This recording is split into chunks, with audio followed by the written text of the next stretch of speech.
So that was kind of a brief overview for System 1. We're going to go over, and again, an overview for System 2 now. System 2 is your business. So I wouldn't even bother trying to do anything with System 2 until you've got System 1 taken care of. So, but once you've got that on lock and it's all balanced and everything, and you've got all this extra time and energy because it's all you've managed you can go on to System 2. So System 2, a lot of people overcomplicate how to run a business, especially online businesses.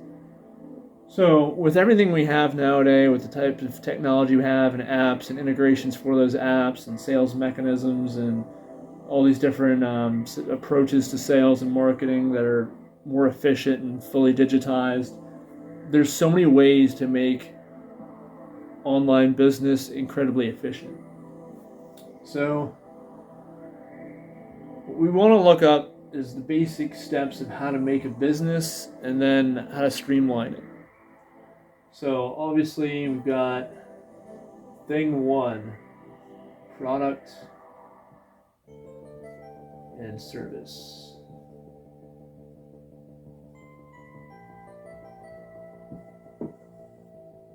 So that's your moneymaker. That's everything you're going to do and provide for other people. That's how you're going to provide value.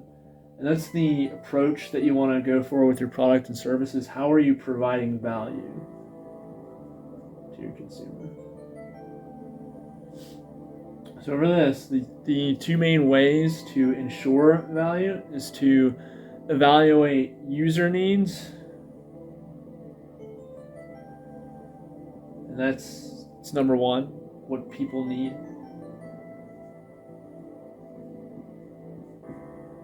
And then number 2 is business needs.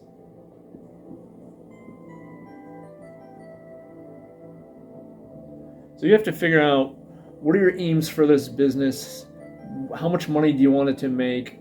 And obviously, everybody says, more is better than less, but you have to understand that within the confines of how do you pair that with the user needs so that it's feasible and realistic and something that you can gradually scale and make happen. Obviously, we want to make some good money, but to do that, we have to provide great value and focus wholeheartedly on user needs, and then make sure that it aligns with the business goals. So that's your first set there. Set 1. Figure that out. And then once you've got that locked down, you go ahead and create your product and service, and you create a system for it to exist in. That's the fun part, in my humble opinion, is creating where it's going to live and how you're going to house that product and service. And so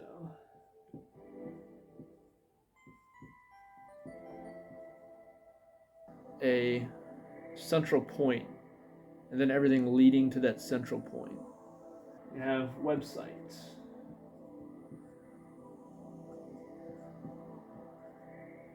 Whether it's a physical product, a digital product, whatever it is, it's going to exist right there on this one platform. We're just going to call that website for now. And then you're going to have everything leading to this. That's your end game. You're going to have you're just going to be on this, you're going to be this little boat on the ocean selling to people from every corner of this wild, wonderful ocean of the internet. So you've got all sorts of ways of doing this. You've got social media. I want to say /YouTube.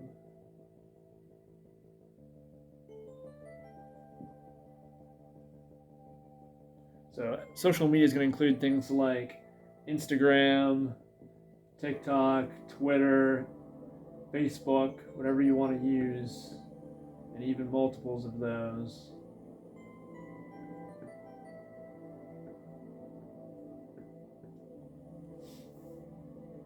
And then you've got Google, Google Ads.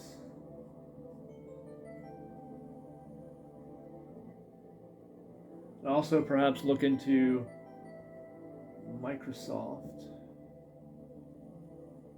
Because with Microsoft Bing and ChatGPT and all this crazy stuff that's happening now, I would look also into how to do ads through Bing and all that. All that's happening right now. All the AI embeds and everything. So that's going to be a big player here coming up. Then you're going to have two forms of social media. You're going to have organic, and you're going to have paid.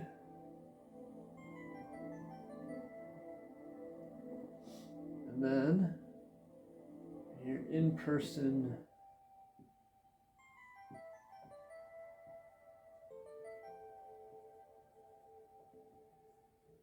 email, phone.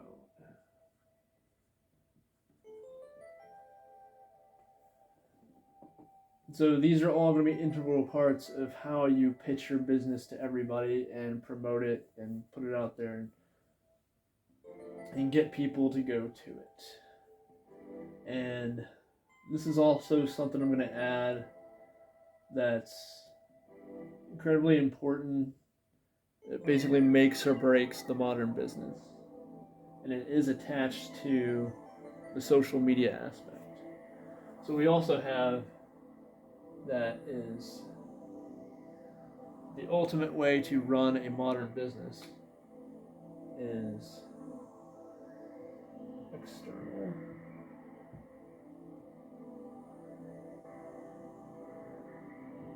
product and service.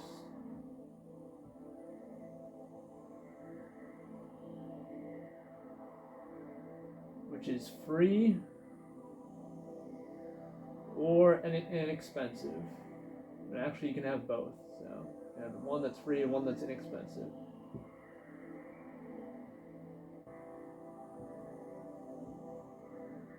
And so what this is going to do is people are going to be able to look at this and see whether they want to be involved with everything else. And it's going to cost them either very few dollars or literally nothing. All it's going to cost them is a few minutes or whatever have you. So this is a lead magnet. This helps to generate leads for your business. And so you can have not only your ads and services and promotional outreach for the main product and service itself, but also for your extra smaller product that helps to act as a catalyst and a lead magnet. And that's what you want to do. You want to be able to promote both, because this helps to generate trust, familiarity, and interest, and it helps to see, if it's a good client fit for your product and service. So that's a major catalyst. And so this is, in a nutshell, how you're going to run your online business. And each of these have their own components. Like for email marketing, we've got cold email, we've got warm email, we've got the whole process of how to write to the potential prospect client. So that has its own inner working systems. Phone calls, calling businesses to work with them if you're doing a lot of B2B stuff, or if you're even just doing direct individual sales. So that there's still a script, a process, how to nurture a client over the phone and talk to them and everything. In person, there's events. You can do events. You can go ahead and you can show up at events. You can give presentations, promote your free or cheap product that leads to this, and you can do that several times a month to get leads. And in a good way that actually helps is beyond the digital and the efficiency system types, all of the digitally efficient methods of marketing and promoting your product and service to people. Meeting people in person is great. because then you can really talk to them for a while. They can get to know you. They can understand you a little bit more, and that's a lot faster of a way to get them to see if they really want to be doing business with you and be involved with your product and service. So in person is highly underrated. Like it's taken for granted, I guess, and you can do a lot with that, especially when you've got this over here. So this is your brief overview of how to run a business system online. A lot of people are overcomplicating it, but this is step 2. And so what you do is you get all of these things organized. You create folders on your computer. You just get it all organized. You make a systematized folder system for each section of this, and you practice it and you build it piece by piece so it becomes easier and easier. And then, once you've been doing it for a while, it's smooth and easy to do, and you know how to adjust and where to pivot and where to move to because you've been doing it for a while. It's muscle memory after a while. So that is the overview of System 2.